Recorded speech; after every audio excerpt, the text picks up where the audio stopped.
una ligera reducción de ese volumen aparente. Luego, en la pisada y en la compactación podemos ir reduciendo gradualmente, ¿ok? Hasta el mismo nivel en el cual se encontraba de manera natural, es decir, 1 con respecto al volumen de banco, que es volumen aparente 1, o dependiendo de las características del suelo, podemos reducirlo incluso más.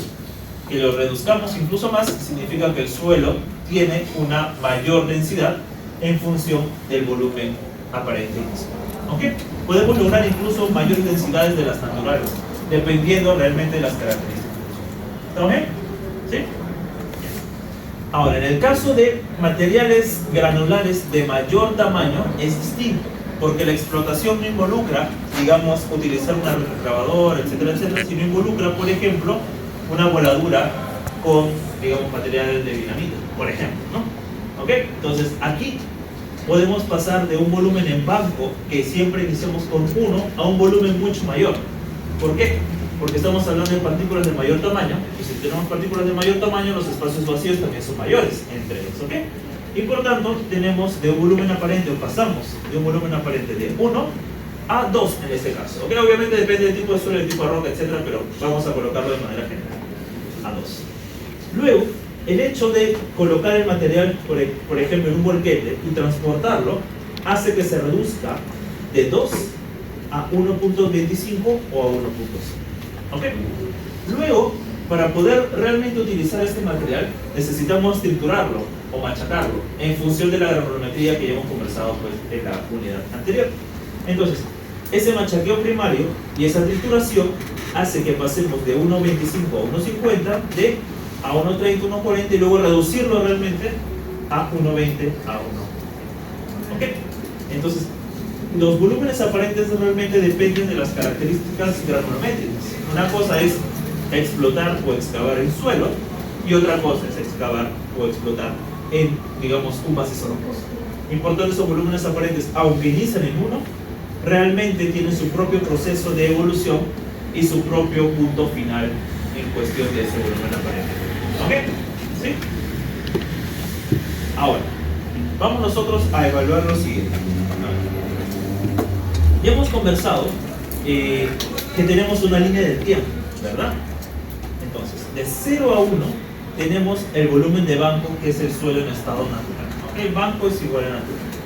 De 1 a 2 tenemos el proceso de excavación o voladura. De 2 a 3, aquí, el proceso de carga, es decir, colocarlo en el medio de transporte en el cual va a transportar ese material. 3 a 4 es el acarreo, que es el transporte. 4 a 5 es la descarga, es decir, simplemente depositarlo en la superficie. Y 5 a 6 es compactación. ¿Okay? Es decir, a partir de una energía externa, poder reducir ese volumen, el volumen aparente.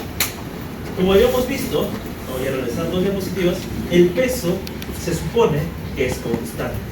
¿Ok?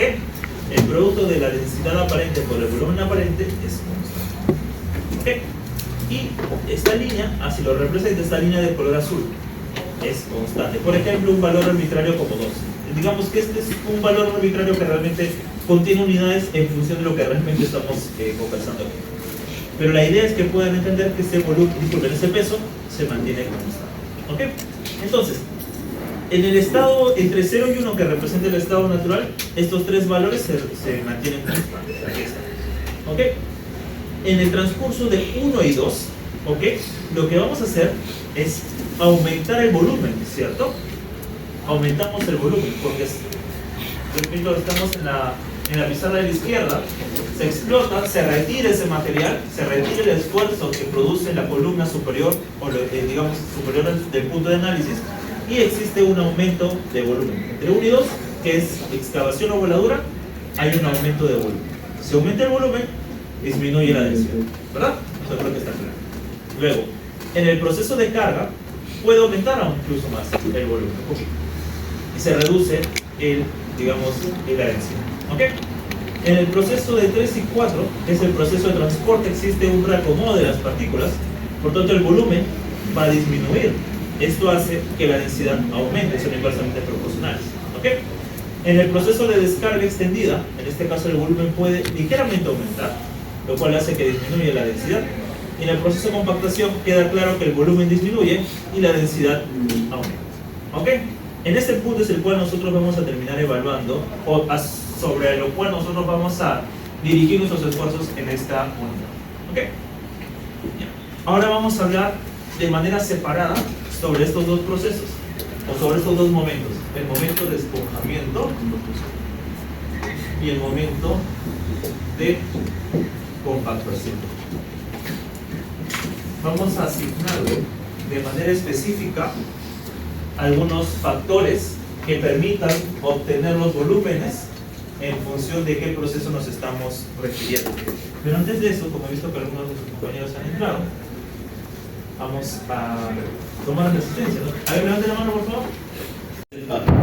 Se remueve y se incrementa el volumen por lo que ya les expliqué. Existe un incremento de volumen. Cuando se habla del término de esponjamiento, nos referimos al incremento en el volumen. ¿Okay?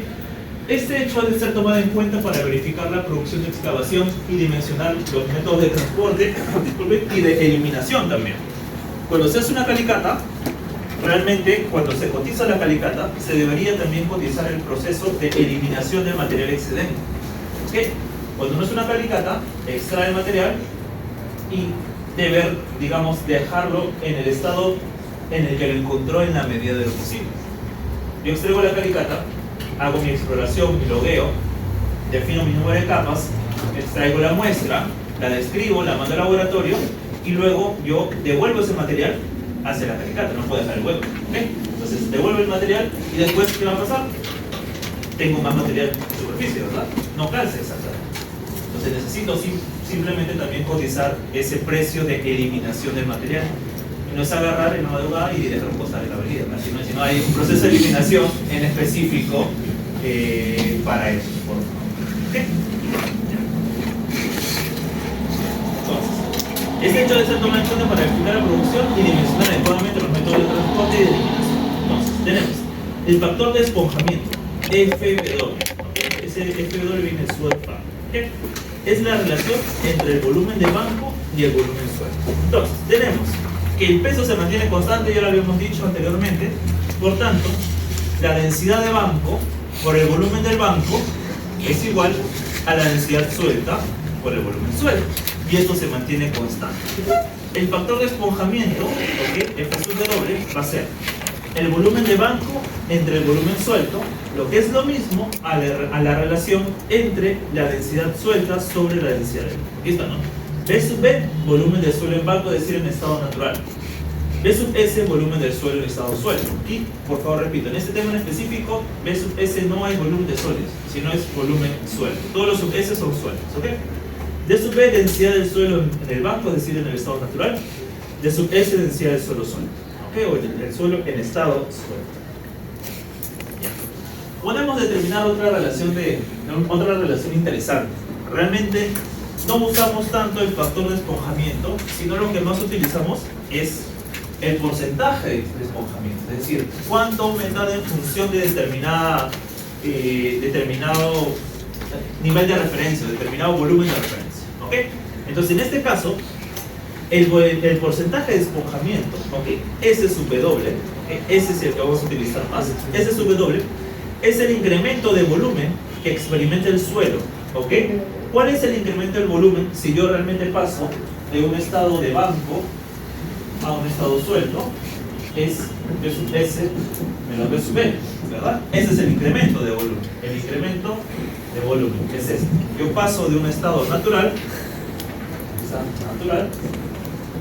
o banco a un estado suelto, o en este caso un estado despojado. ¿Okay? Hoy hay un aumento de volumen, hay un incremento del volumen. ¿Okay? Así que ese incremento de volumen es igual a la diferencia entre estos dos volúmenes, ¿verdad? Volumen suelto menos el volumen de banco. ¿Con respecto a qué? Al volumen inicial. ¿Y cuál es el volumen inicial? El volumen de banco. ¿Okay? Así que esta es la relación que nosotros vamos a emplear de una manera más, digamos, cotidiana. ¿Okay? El porcentaje de expansión es igual al incremento de volumen sobre el volumen inicial. ¿Qué es el incremento de volumen? Volumen suelto menos volumen de banco. ¿Y cuál es el volumen inicial? volumen de banco. Como es un porcentaje, por 100% antes. ¿Ok? Yo les había hablado también que existe esta relación. El producto de la densidad aparente con el volumen aparente es constante, así que yo puedo representar el porcentaje de esponjamiento también como una diferencia de densidades. Pero en este caso sería opuesto. ¿Ok? La densidad de banco es mayor a la densidad del subsuelo. ¿Ok? Así que por eso, ¿ok? Densidad de banco menos densidad de suelo suelto, o en estado suelto, disculpen, sobre la densidad en estado suelto. ¿Ok? Ahora, si yo quiero obtener el volumen suelto, ¿ok? Simplemente despejo de aquí, ¿verdad? Despejo de aquí. El volumen suelto, es decir, si yo tengo, por ejemplo, 1 metro cúbico y se va a esponjar 20%, sería realmente, que me dice la lógica, 1.2 el volumen de banco, ¿verdad? O 1.2 veces 1, que sería 1.2. ¿Sí? Así que si yo quiero obtener el volumen suelto, es el volumen de banco por 1 más el porcentaje de esponjamiento sobre eso. ¿Okay? Si yo tengo un volumen de banco de 1 metro cúbico, el cual se expande 25%, se esponja 25%, ¿cuánto tengo al final? 1.25 veces ese 1, ¿verdad? Sería 1.25. ¿Qué? Sencillo. Ya está. Yo también puedo relacionar el factor de esponjamiento con el porcentaje de esponjamiento. Son dos cosas distintas, ¿sabes? El factor es F sub W y el porcentaje es S sub W. ¿Ok? También puedo emplear una relación entre los mismos, en el cual tengo que el factor de esponjamiento es igual a 1 sobre el porcentaje de esponjamiento sobre 100 más 1. No es una relación tan usual, tan cotidiana, más vamos a utilizar realmente este. ¿Ok? Vamos a utilizar este. Volumen suelto, es muy lógico, ¿no? Volumen suelto es igual a volumen de banco multiplicado por 1 más el porcentaje de esponjamiento sobre eso. ¿Ok? Esa es, digamos, la parte de esponjamiento. Sí, hay mucha dificultad aquí. Ahora, vamos a hablar del porcentaje de esponjamiento. El porcentaje de esponjamiento es, a ver, quiero usar una analogía característico del material, así como nosotros atribuíamos a la gravedad específica, ¿verdad? La gravedad específica de sólidos, es que dependía del contenido mineralógico y que tenía valores entre 2 y 4 y de una manera más específica entre 2.4 a 2.8. Ese valor de la gravedad específica de sólidos podemos traer una analogía, y es que el porcentaje de esponjamiento depende del material en el que principalmente consiste. ¿Ok? Por ejemplo, para calizas tenemos que el porcentaje de esponjamiento aproximadamente es 70%. ¿Ok? En arcillas va a depender del estado de humedad en el cual se encuentre, ¿no? Estado natural, seco o húmedo, aquí tenemos los porcentajes. Arcilla y grava, es decir, una combinación de arcilla y grava, puede ser un GC, por ejemplo. Ustedes ya saben a qué me refiero con un GC, una grava arcillosa. La podemos tener en estado seco 17 y en estado húmedo 20%. En este caso suelo, aquí es tierra, es una referencia pues española. En general un promedio sería pues estos valores. El granito fragmentado tiene un valor de esponjamiento bastante más alto del 20%, estamos hablando de 64%. Los valores de grava también 13%. Arena y arcilla, por ejemplo, SC, podríamos estar hablando del 26%. Yeso 75, arenisca 67, arena S, por ejemplo, seca, húmeda o digamos con mayor contenido de humedad, y tierra y grava. Es decir, estos valores podrían ser característicos, son característicos realmente del material predominante del suelo en cuestión o de la roca en cuestión, porque estamos hablando también allí de areniscas y algunas otras, digamos, adiciones. Ok, ya hemos hablado de esponjamiento. Ahora vamos a conversar sobre la compactación. ¿Ok? Entonces, las obras realizadas con suelo, con tierra, han de ser compactadas ¿para qué? Para conseguir un mejoramiento adecuado. ¿Qué hace la compactación? A ver, recordemos, uno. Si yo compacto el suelo, ¿qué sucede en función de la compactación? ¿Qué hace en función de la densidad? ¿Lo aumenta o lo disminuye? Lo aumenta, ¿verdad? ¿Sí? ¿Qué hace en función de la relación de vacío? ¿Lo aumenta o lo disminuye? ¿Verdad? ¿Y qué hace en cuestión de la permeabilidad? ¿Lo aumenta o lo disminuye? Permeabilidad. Permeabilidad es la facilidad en palabras coloquiales. ¿Okay? Vamos a definir, en el siguiente capítulo vamos a definir de manera teórica la permeabilidad. Pero para estas alturas es la facilidad que tiene el agua de pasar una masa esférica. Disminuye, ¿verdad? Porque va a tener menor volumen de vacíos o menor espacios vacíos para poder recorrer, poder pasar de un punto a otro. Perfecto. Bueno. Allá, me faltó algo por aquí. La resistencia del suelo. ¿Aumento o disminuye? Aumento, ¿no? ¿Y por qué aumenta la resistencia del suelo? No, claro, esa es una respuesta. Porque la resistencia es proporcional al área de contacto entre las partículas sólidas. ¿Ok? Mientras más área de contacto tenga, mayor resistencia tendrá el suelo. En un suelo compactado o en un suelo con menor índice de vacíos o menor volumen de vacíos, hay más contacto efectivo entre las partículas sólidas y eso aumenta la resistencia. Esa es la respuesta que cuando les pregunten en geotecnia, la van a dejar orgullosos. ¿Ok?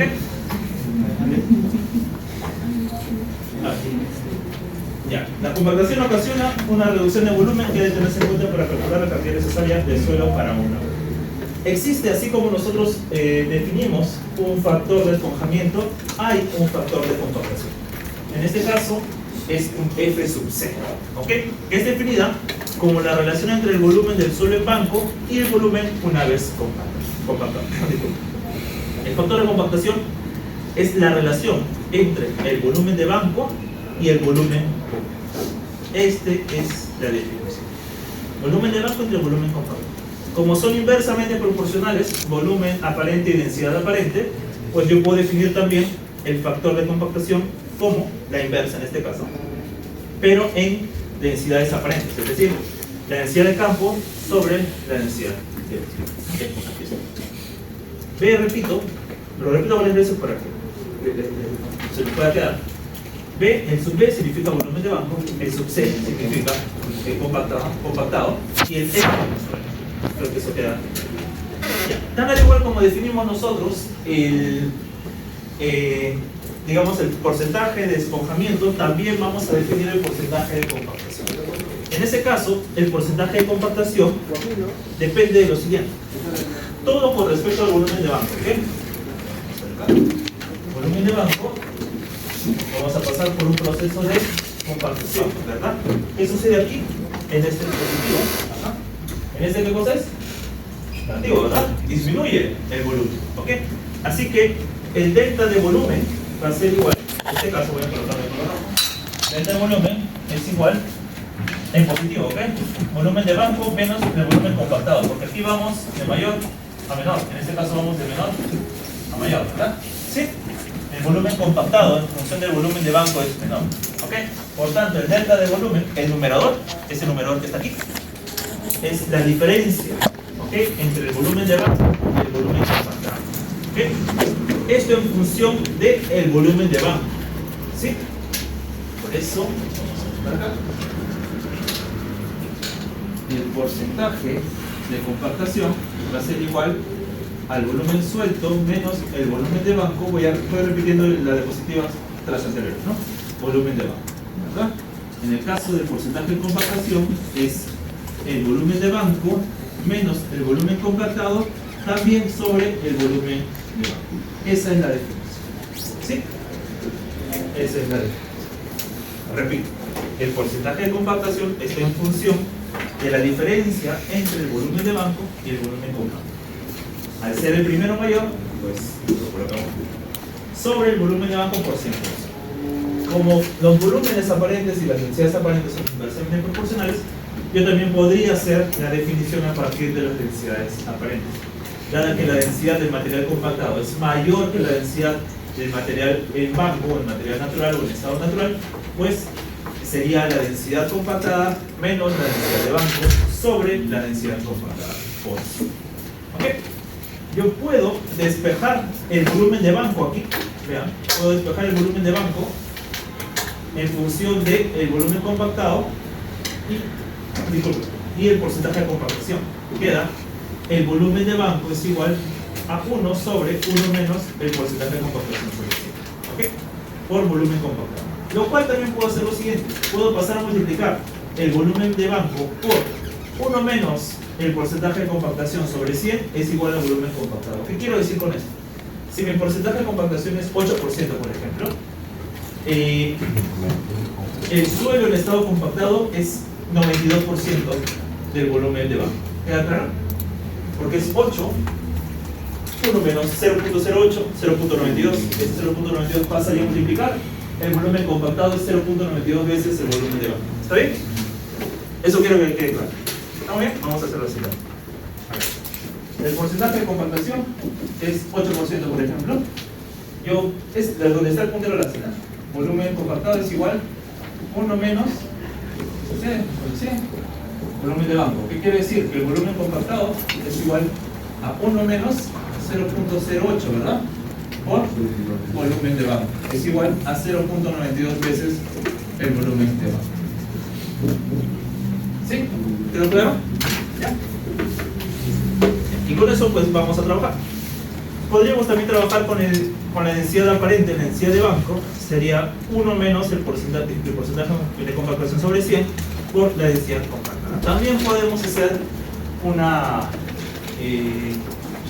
relación entre el factor de compactación y el porcentaje de compactación. El factor y el porcentaje de compactación, que es la que puede estar en la parte inferior derecha de la diapositiva. ¿Ok? Ahora, cuando yo extiendo capas en el suelo, que realmente es la forma en la cual se compactan las fases granulares, las subfases granulares, etcétera, etcétera, esta se hace por capas. ¿Ok? Entonces, el cambio de volumen del material está asociado al cambio de altura de la capa, o lo cual se denomina tongada. Tenemos un área en específico, ¿ok? El ancho de la carretera, el ancho de la vía que yo realmente quiero compactar, que quiero construir. Entonces, el área pues es algo que yo puedo mantener constante, ¿ok? En plan, realmente puedo asociar, como lo hicimos en la diapositiva muy anterior, ese cambio de volumen que es directamente proporcional a el cambio de alturas, en este caso. ¿Ok? Aquí lo tenemos. En obra se toma en cuenta la altura después de compactado, que es H sub C, ¿ok? Por lo que es necesario relacionar la altura compactada y la altura libre, en este caso, ¿ok? O la altura en estado suelto.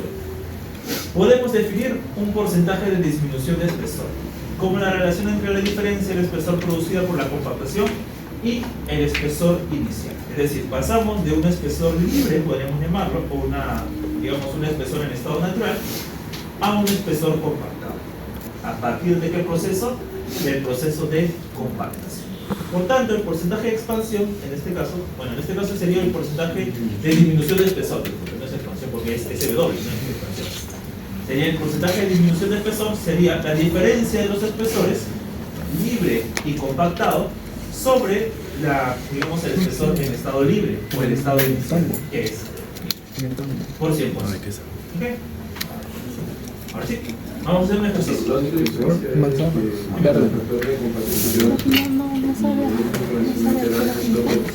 El porcentaje de disminución de espesor. ¿No dice? No. Solo que es una forma de controlar la compactación en obra. Para eso no sé. Claro, porque uno es un volumen específico y el otro estamos hablando de altura. Exactamente, solo de pero más o menos expectativa. Sí. Tiene que ser una diapositiva anterior, ¿no? Pero eso está de no.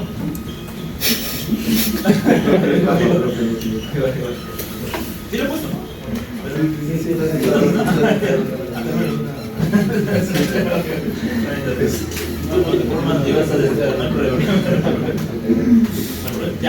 ya empezamos, ya, tenemos tiempo para hacer un ejercicio. A ver, para la construcción de la cimentación de una edificación es necesario excavar hasta la profundidad indicada en el plan de cimentaciones. Y una vez construye la cimentación, compactar con el mismo material de corte. Sabiendo que el suelo de la zona del proyecto está conformado por arena arcillosa, cuyos porcentajes de esponjamiento y compactación son 25% y 8%, determinar el volumen a eliminar. Ahí no hay datos, yo lo voy a colocar en la mesa. Por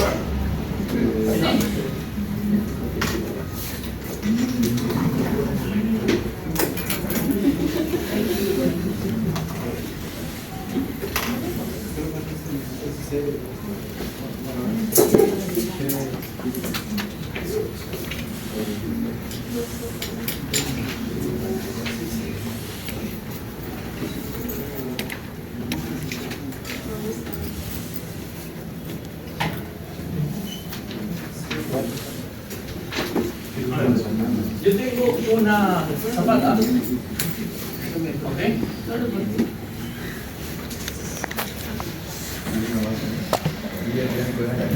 Originalmente, chicos, yo tengo una superficie de suelo, ¿verdad? Yo quiero llegar a este punto en el cual yo tengo una zapata construida. Este es un material natural, ¿verdad? Aquí. Y este de aquí es un material de relleno, tierra, en sección, ¿vale? Vamos a hacer que B por L sea, a ver, 3 metros por 4 metros, ¿ok? Cuando me refiero a B por L me refiero al ancho y al largo de la cimentación, ¿ok? Y me voy a referir a B por L minúsculas, ¿ok? Como las correspondientes a la columna, ¿ok? En este caso vamos a darle 3 por 4, 0.50 por 0.75, ¿ok? B por L, la sección de la columna, ¿ok? Y tenemos una profundidad de desplante de 1.8 metros, ¿ok? Tenemos una profundidad de desplante que es décima. Entonces, ¿cuál es el proceso en el cual yo voy a construir o voy a llegar a ese estado final? Originalmente, yo tengo en el estado inicial, ese es el estado inicial, en el cual yo no tengo ninguna excavación, no tengo absolutamente nada, ¿verdad? ¿Qué hago? Realmente al comienzo, hago la excavación, ¿verdad? Excavación. ¿Ok? Y vamos a hacer una excavación hasta la profundidad de desplante, ¿verdad? 1.8 de 3 metros por 4 metros, ¿verdad? ¿Sí? ¿Cuánto es el volumen de banco acá? El volumen del prisma, ¿cierto? ¿Está bien? Que sería 1.8 metros por 3 metros por 4 metros. ¿Cuánto es? 21.6. ¿Cuánto? 21.6. 21.6 metros cúbicos, ¿verdad? Ese es el volumen de banco. Ahora, este volumen cuando yo lo extraigo, aquí está el volumen de banco, ¿eh? Cuando yo lo extraigo, se convierte en volumen esponjoso. ¿Cómo podemos llamarlo? Porque si le pongo W, voy a colocar ESP, ¿ok? Para que sea claro. Volumen esponjado, si lo voy a poner, porque si coloco W va a aparecer volumen de agua y no quiero que tengamos ese. ¿Ok? Yo extraigo ese 21.6 metros cúbicos y en superficie hay más o menos de esos 21.6 metros cúbicos. Más, ¿verdad? Porque es un procedimiento de esponjamiento. Vamos a la fórmula, pero de manera intuitiva podemos obtenerlo. A ver, ¿cuánto era? Ay, disculpen, debí colocar primero los datos acá. El porcentaje de expansión es 25, ¿no? 25%, y el porcentaje de compactación 8%. Ya, con eso están todos los datos. Y ahora sí. Vamos acá. Ya. Ahí está. Ese volumen suelto, ¿ok? Le vamos a llamar volumen suelto, para que se acorde de columna. Volumen suelto, ¿ok? Es igual al porcentaje de esponjamiento sobre 100 más 1 por el volumen de banco, ¿verdad? La lógica nos indica lo siguiente: si mi porcentaje de esponjamiento es 25%, sería 1.25 veces el volumen de banco, ¿cierto? ¿Me siguen? ¿Estamos viendo hasta acá? ¿Sí, no? ¿Cuánto sería esto? 21.6 por 1.25. 27. ¿27 clavados? Sí. Ya, 27 metros cúbicos. Ya. Ahora, cuando yo quiero ir 2 pasos más adelante para explicarles hacia qué es lo que queremos hallar. Cuando yo elimino el material, ¿en qué estado se encuentra ese material? Natural, esponjado, o suelto, disculpen, o compactado. Suelto, ¿verdad? Yo elimino el excedente de este material. No aquí porque está por debajo de la superficie y no compactado, ¿verdad? Sino yo elimino este. Así que yo necesito saber cuánto me queda de ese volumen suelto realmente. ¿Ok? Así que ese es el volumen suelto al cual yo le tengo que restar otro volumen suelto para saber realmente cuánto yo elimino. ¿Sí? Acá. Entonces, seguimos. Esta es la excavación. Luego, yo lo que hago es, tengo aquí, voy a ir hacia acá, ¿ya? Tengo la excavación. Aquí.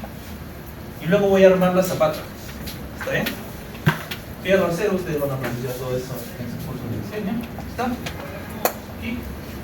Acá. Y realmente, yo no voy a dejar el hueco, ¿verdad? Lo que voy a hacer es rellenar acá. ¿Cierto? Voy a rellenar acá. Este material que voy a colocar aquí como leyenda, le vamos a llamar relleno, pero es el mismo material que yo he sacado, que sería compactado. ¿Verdad? Ya. Ahora, ese volumen que yo necesito compactar, ¿cuánto es? Volumen compactado. Vamos a ir acá, ¿ya? Volumen compactado. ¿A qué es igual? A ver, es igual a lo siguiente, ¿verdad? Si yo veo esta en planta, yo tengo así y así, ¿verdad? ¿Sí? Esto mide, este de acá mide 3 metros por 4 metros y este de aquí mide 0.5 metros por 0.75, ¿verdad? ¿Yo qué área quiero? ¿No es esta? Ya, ¿cuánto es este? 3 por 4 menos 0.5 por 0.75. Ese es el área compactada, vamos a llamarlo. 3 metros por 4 metros menos 0.5 por 0.75. ¿Cuánto vale? 12 menos lo que sale. 11.625 metros cúbicos. ¿Sí? ¿Está bien? Y yo lo tengo que multiplicar, ¿sí o no? Por esta área, por esta altura. ¿Sí? Es área por altura, ¿verdad? Así que yo tengo... Disculpe. Disculpe. Gracias. Volumen compactado es igual a este 11.625 metros cúbicos de los cuadrados, disculpen, por 1.8. Me falta el espesor, ¿no? Ajá. Ya, vamos a ponerle 0.06, vamos a ponerle, ¿ya? Por 0.6 por 1.2, ¿verdad? Vamos a borrar. Vamos a colocar acá explícitamente, ¿eh? 1.8 menos 0.6. ¿Ya cuánto sería esto, por favor? 13.35 metros cúbicos. Pero esto está en estado compactado, ¿ok? Yo he quedado con ustedes en que al final vamos a restar volúmenes sueltos, ¿cierto? Así que este volumen compactado yo necesito pasarlo a suelo, ¿ok? Pero no hay estrictamente una relación. Vamos a ir a compactado. Aquí está, ven acá. Hay una relación entre el volumen compactado y el volumen de banco. Pero yo puedo hacer lo siguiente, ¿verdad? Del volumen compactado puedo irme al volumen de banco y de eso puedo irme al volumen suelto, ¿verdad? Pero ese sería un volumen suelto suprasterisco, le vamos a llamar, ¿sí? Para no confundir con este de acá. Y el resultado, eso no es la diferencia entre los dos volúmenes. ¿Está bien? Ya. Voy a pasar el volumen compactado, ahí está. Pero este también lo voy a llamar suprasterisco porque es distinto a este de acá, ¿ok? Para no confundir. Por tanto, el volumen de banco suprasterisco, o sea que corresponde a ese volumen compactado, es igual, ahí está, ¿verdad? 1 sobre 1 menos porcentaje de compactación, que sería 8 entre 100, ¿verdad? Por volumen compactado, que sería 11.625. ¿Cuánto sería 11. No, disculpe, 13.95. 13.95 por 13.95 metros cúbicos. ¿Cuánto es 13.95 sobre 0.92? ¿Chicos? 13.95 sobre 0.92. Acá abajo sale 0.92. 15, 16. 16, 3. 3 metros cúbicos. Y ahora yo voy a pasar el volumen suelto. Vamos a ver. Bueno, el volumen suelto asterisco sería vamos a tener así, 1 más 25 sobre 100, ¿verdad? Por 15.163 metros cúbicos. ¿Cuánto sale 1.25 por 15.163? 1.25 por 15.163. 18.95. Por tanto, la diferencia de volumen suelto, que es la que voy a eliminar, va a ser igual a 27 menos 18.95. ¿Cuánto es eso? 8.05 metros cúbicos. 3 puntitos. ¿Ok? Repito nuevamente. Claro, claro que sí. No hay problema. Acá yo puedo poner cemento corrido, ya lo que Ahora voy a...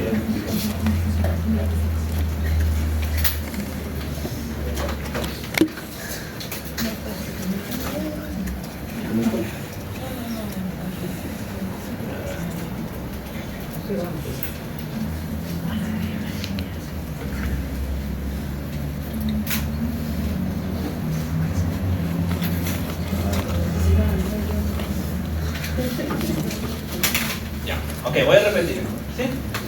Ya, a ver, ¿qué dice el problema? Para la construcción de la cimentación de una edificación, pues esta, ¿no? Es necesario excavar hasta la profundidad indicada en el plano. Y el plano indica 1.8 metros de profundidad o de profundidad de planta, ¿ok? Y una vez construida la cimentación, compactar con el mismo material de corte. Es decir, lo que yo extraigo, lo mismo voy a colocarlo aquí y voy a compactarlo. Y lo que sobra lo voy a eliminar. ¿Sí? A ver. Sabiendo que el suelo de la zona del proyecto está conformado por arena arcillosa, cuyos porcentajes de esponjamiento y compactación son 25 y 8% respectivamente, ahí lo he colocado, determinar el volumen de eliminar. Ok. Por tanto, yo he colocado la siguiente dimensión. Una zapata de área 3 por 4 metros, ok, ancho y largo, y una columna también de dimensiones 0.5 por 0 centímetros. Okay. Y esto está a una profundidad de desplante de 1.8 metros de profundidad, ¿verdad? Okay. Al inicio yo tengo una superficie que de suelo, básicamente terminada. Lo que yo hago como primer procedimiento constructivo es una excavación con las dimensiones en planta, ¿sí? Y una profundidad de desplante, que son las que están determinadas por el proyecto de puesto. Es decir, una excavación de 3 por 4 en área por 1.8 metros de profundidad. Es decir, ese volumen de banco que yo extraigo, aquí está en estado natural, o sea, así que es el estado de banco, es 1.8 metros de profundidad por 3 por 4, que es igual a 21.6 metros. Ese material está en banco, está aquí, ¿ok? Geométricamente es un prisma acá. Cuando yo excavo esto, en superficie va a aumentar su volumen. ¿Y cómo va a aumentar su volumen? Va a aumentar su volumen en función del porcentaje de esponjamiento. Ahí está en la parte superior. Vamos a colocar aquí. El volumen suelto de determinado volumen de banco es igual al porcentaje de esponjamiento sobre 100 más 1. ¿Ok? Por tanto, el volumen suelto para este 21.6 sería 1 más 25 sobre 100 por el volumen de banco, que es 21.6. ¿Ok? Así que sería 1.25 por 21.6, que es 27 metros cúbicos. ¿Hasta aquí? ¿Todos estamos bien? Entonces, ese volumen suelto, yo voy a tomar parte de ese volumen suelto para rellenar aquí y compactarlo. Y lo que me sobre lo elimino, ¿cierto? Así que queda claro que lo que yo voy a eliminar es el volumen suelto, ¿verdad? Ya. Entonces, tenemos la excavación, armamos el acero, hacemos el concreto, descompramos, etc. Y tenemos este espacio vacío antes, ¿no? Vamos a tomar ese mismo material suelto y lo vamos a colocar y luego compactar. Y ese suelo tiene un porcentaje de compactación del 8%. Así que yo necesito saber este suelo de aquí, cuánto es en volumen suelto para restarlo al 27 metros cúbicos. Para restar, sí, a los 27 metros cúbicos. ¿Ok? Ahora, realmente lo que yo compacto, yo no compacto esta parte, ¿no? Porque esta parte es concreto, que es una zapata. ¿Ok? Así que yo necesito en primera instancia cuál es el área de este prisma. ¿Ok? Este prisma hueco realmente, no tiene hueco la columna. ¿Sí? Entonces tiene un área, yo lo veo aquí en planta desde arriba, ¿ok? De 3 por 4 y 0,5 por 0,75. Así que el área de color azul solamente es el que yo voy a rellenar por la altura correspondiente, ¿verdad? Hasta donde yo encuentre la zapata. ¿Estamos bien hasta ahí? Sí, perfecto. Entonces, el área compactada sería 3 por 4, es decir, el área total transversal menos 0,5 por 0,75, que es esta área de la columna. ¿Ok? Me da 11,625. El volumen compactado sería esta área, 11,625, por esta altura de aquí. Y esta altura de aquí es 1,8 menos el peralte de la cimentación que yo le he colocado 0,6. ¿Ok? Aquí está, 1,8 menos 0,6 por 11,625. 13,95 metros cúbicos. Pero ¿en qué estado se encuentra este volumen? Aquí de color rojo. En estado compactado, que es el estado final realmente. Lo que tengo que hacer es pasarlo a suelto, pero no hay una relación directa. Así que yo voy a utilizar un estado intermedio, disculpen, de banco o natural y luego suelto. ¿Cómo yo paso del volumen, del volumen compactado al volumen de banco? A través del porcentaje de compactación. Aquí está. Así que el volumen de banco es 1 sobre 1 menos el porcentaje de compactación sobre 100 por el volumen compactado. Volumen de banco asterisco, porque es el volumen de banco que le corresponde a este de aquí, a ese volumen compactado. 1 sobre 1 menos, ¿cuál es el porcentaje de compactación? 8%, 8 sobre 100, ¿ok? Por 13,95. Me da que esos 13,95 de volumen compactado son realmente 15,163 metros cúbicos de volumen de banco. Y de volumen de banco yo paso a volumen suelto. ¿Cómo paso de volumen de banco a volumen suelto? Mediante esta forma. El volumen suelto es igual al porcentaje de esponjamiento sobre 100 más 1 por el volumen de banco. Es decir, el volumen suelto, que corresponde a ese volumen de banco, y este sobre ese volumen compactado, es igual a 1 más 25%, porque el porcentaje de compactación es 25, por 15,163, que es aquí. Así que el volumen suelto final, o sea, disculpen, el volumen suelto que corresponde a ese estado compactado sería 18,95. La diferencia es la que yo voy a eliminar. 27 metros cúbicos menos 18,95, es decir, yo elimino 8,05 metros cúbicos y esta es la solución. ¿Sí? ¿De acuerdo? Ya, acá. Creo que con eso terminamos esta parte.